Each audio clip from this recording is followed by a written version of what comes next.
The Sea of Thieves, a land filled with mystical beasts, the undead, cursed artifacts, a pirate paradise that you can experience for eternity.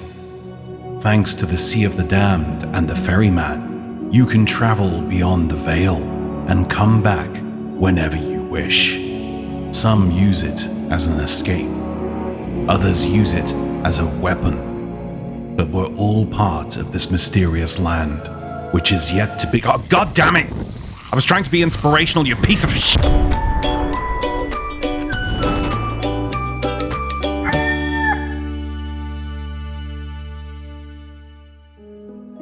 Hey, you beautiful buccaneers, Falcore here. So I just want to cast your minds back to the last adventure. Sorry for those of us suffering from PTSD, but during the entrance to this adventure, we were met with a pirate lord, and he told us something that confused a lot of us, even myself. During his speech, the pirate lord talks about what we're going to witness, and he says, a dark and twisted version of the Sea Dog's Tavern, created by my own flesh and blood, an insult that will not go unanswered. Now, this brought up a few obvious questions. With his son, DeMarco, currently dead, it made me, and I'm sure others, think that DeMarco had somehow turned to the dark side and allied with the Dark Brethren to create a version of the Sea Dog's Tavern in the Sea of the Damned. However, this all became very confusing when Sea of Thieves made this website post, talking about the Hunter's Cry, and said that the Sea Dog's Tavern was created by the thoughts and memories of Amaranta, the new masked stranger. So then that led us all on a different path. If Amaranta was the one who created it, does that mean she's related to the Pirate Lord? Well, unfortunately, the answer is neither, and actually quite boring. I did actually approach the developers with this question, and it was revealed that the way the Pirate Lord spoke these words was not very clear. What he was actually stating was, this version of the Sea Dog's Tavern was an insult to the one his own flesh and blood had built in the real world, not that his own flesh and blood created this new one. So although the reality of this is somewhat boring and doesn't really allow us to delve into any more plot rabbit holes, it does actually bring up one very important fact.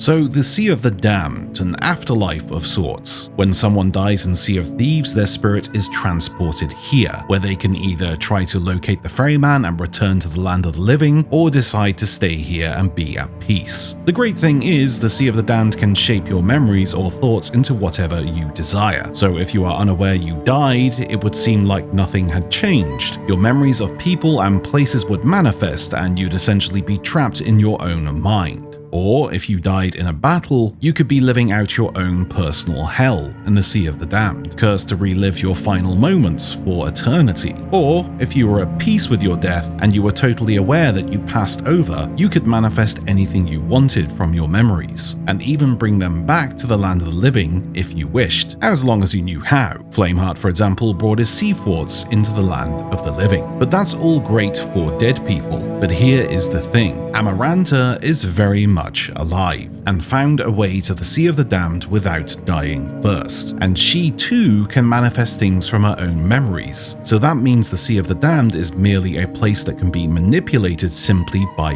thinking about it, whether dead or not. We saw this with the cursed captain in Tall Tale 1 of Pirate's life. Everything he manifested in his shipwreck graveyard was from his own memories. And although yes, he's a skeleton, he's not actually dead, he's merely cursed, much like Wanda. So that means the Sea of the Damned is a literal canvas of your own thoughts. If you could travel there, you could manifest whatever you wanted. It's a bit like Guardians of the Galaxy 2 and that famous line, "I'm going to make some weird I mean, you could travel there and make an entire island out of pizza, for example, with gummy bear friends and marshmallow skies and a chocolate button sun. Or you could create a land filled with gaming PCs from Apex Gaming PCs, where people can come along and choose from a bespoke range of gaming PCs and edit them to their liking to gain a true advantage over other gamers with increased FPS and decreased loading times. There could even be a god there called Falcore, and when uttering his name, Falcore, it is revealed that his name is a discount code to save money on any purchase. What's that, God? Oh, God says all info is available down below. Oh, and it won't fix it, Reg.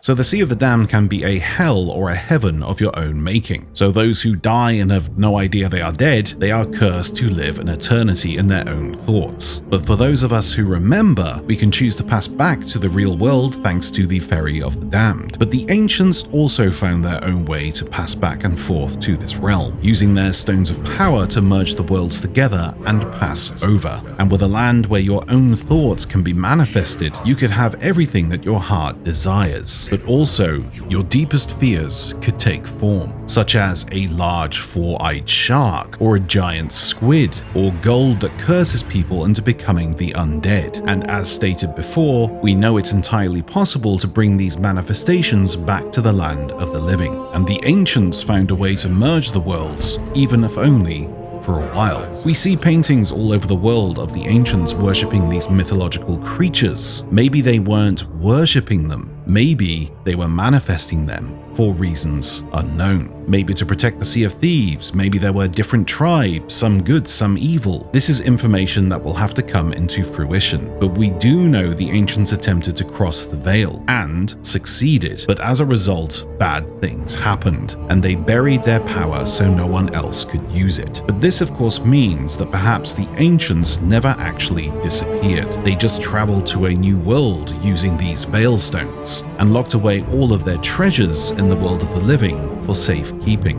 and created an island which was essentially a vault to keep it all safe, possibly for their eventual return.